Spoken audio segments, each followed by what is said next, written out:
నేను జిఆర్ మహర్షి. వివేకానంద రెడ్డి గారి హత్య కేసులో ఈరోజు రెండు కీలకమైన పరిణామాలు చోటు చేసుకున్నాయి. ఒకటి, అవినాష్ రెడ్డి గారికి సుప్రీంకోర్టు నోటీసులు ఇచ్చింది. రెండు, ఆయన కుమార్తె సునీత గారు ఈరోజు ఛాంబర్లో చంద్రబాబు నాయుడు గారిని కలిశారు. హైదరాబాద్ నుంచి ఆ కోర్టు కడపకు బదిలీ అయిన మాట తెలిసిన విషయమే. సుప్రీంకోర్టులో ఏం జరిగింది అంటే, ఇప్పుడు సునీత గారు చాలా కాలంగా న్యాయ పోరాటం చేస్తున్నారు. మొన్నటి ఎలక్షన్లో జగన్ గారి ఓటమికి సునీత గారు, షర్మిల గారు చేసిన ప్రచారము, చేసిన ఇది కూడా కొంత కారణం, పూర్తిగా అదే కారణం కాకపోవచ్చు. అవినాష్ రెడ్డి గారి బెయిల్ రద్దు చేయాలని సునీత గారు వేసిన పిటిషన్పై ఈరోజు సుప్రీంకోర్టులో విచారణ జరిగింది. చీఫ్ జస్టిస్ సంజీవ్ ఖన్నా ఆధ్వర్యంలో ధర్మాసనం విచారణ చేపడితే ఆమె తరఫున సిద్ధార్థ లూద్రా వాదనలు వినిపించారు. అవినాష్ రెడ్డితో పాటు నిందితుడుగా ఉన్నటువంటి శివశంకర్ రెడ్డి కుమారుడికి సర్వోన్నత న్యాయస్థానం నోటీసులు జారీ చేసింది. అప్రూవర్గా మారిన దస్తగిరిని శివశంకర్ రెడ్డి కుమారుడు చైతన్య ఏం చేశాడంటే, జైలుకు వెళ్ళి బెదిరించినట్టుగా ఆయన మీద ఆరోపణలు ఉన్నాయి. నిబంధనలకు విరుద్ధంగా ఆయన జైలుకు వెళ్ళి బెదిరించినాడు కాబట్టి ఇది సుప్రీంకోర్టుకి వాళ్ళకి తెలిపితే, ఇప్పుడు ఏమైందంటే, చైతన్య ఆయన రాష్ట్ర ప్రభుత్వాన్ని ప్రతివాదులుగా చేర్చాలని సునీత గారు కోరితే చీఫ్ జస్టిస్ ధర్మాసనం అంగీకరించింది. అవినాష్ రెడ్డితో పాటు డాక్టర్ చైతన్యారెడ్డికి కూడా నోటీసులు జారీ చేస్తూ వచ్చే మార్చి 3వ తేదీకి వాయిదా వేసింది. దీంట్లో 8వ నిందితుడు కడప ఎంపీ అవినాష్ రెడ్డి. ఇప్పటికే కొందరు నిందితులకి బెయిల్ అయింది. కానీ సుప్రీంకోర్టు ఏం నిర్ణయం తీసుకుంటుంది అనేది ఒక ఉత్కంఠగా అందరూ ఎదురు చూస్తున్నారు. అంటే అవినాష్ రెడ్డి బెయిల్ క్యాన్సిల్ అయితే ఆయన ఏమైనా మళ్ళీ జైలుకు పంపించే అవకాశం ఉందా? ఎందుకంటే పూర్తిగా వ్యతిరేకంగా ఉంది. ఇప్పుడు ఇక్కడ చంద్రబాబు నాయుడు గారి గవర్నమెంట్ ఉంది, అక్కడేమో బీజేపీ గవర్నమెంట్ ఉంది. వీళ్ళిద్దరూ కోalitionలో కూటమిలో ఉన్నారు.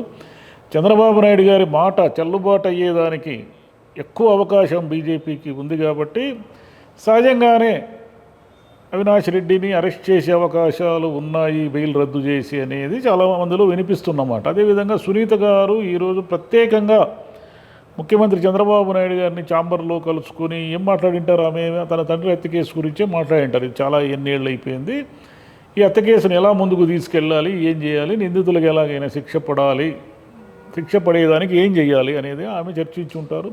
సరే, శిక్షలన్నీ కోర్టులు వేస్తాయి. కానీ అయితే అవినాష్ రెడ్డి గారికి కానీ ఆ కేసులో ఉన్న నిందితులకు కానీ ఇప్పుడు ప్రతికూల పరిస్థితులు ఉన్నాయి ఏ లెక్కన చూసినా కూడా. ఎందుకంటే జగన్ గవర్నమెంట్ లేదు, జగన్ అవసరం బీజేపీకి లేదు.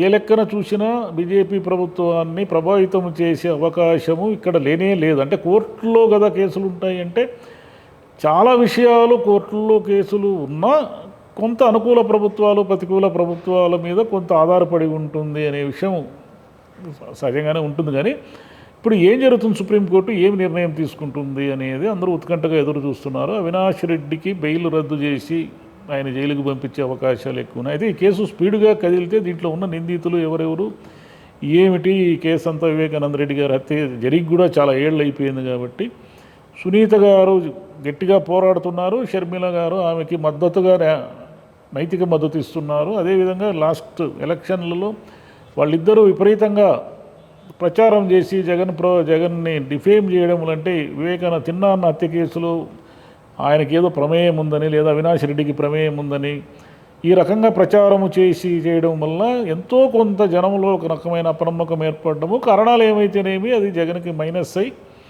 ఆయన ఓటమికి దారితీసిన అనేక కారణాల్లో వివేకానంద రెడ్డి హత్య కేసు కూడా ఒకటి. దాన్ని ఎవరు అంగీకరించకపోయినా కూడా ఇప్పుడేమిటంటే స్పీడ్గా కేసు కదిలేదానికి అవకాశాలు ఏర్పడినాయి. కాబట్టి ఎంత స్పీడ్గా కదులుతుంది, ఎంత స్పీడ్గా కదిలితే ఎంత స్పీడ్గా ఈ శిక్షలు లేదా ఈ బెయిల్ రద్దులు ఇవన్నీ జరుగుతాయి అనేది మనం వేచి చూడాల్సిందే.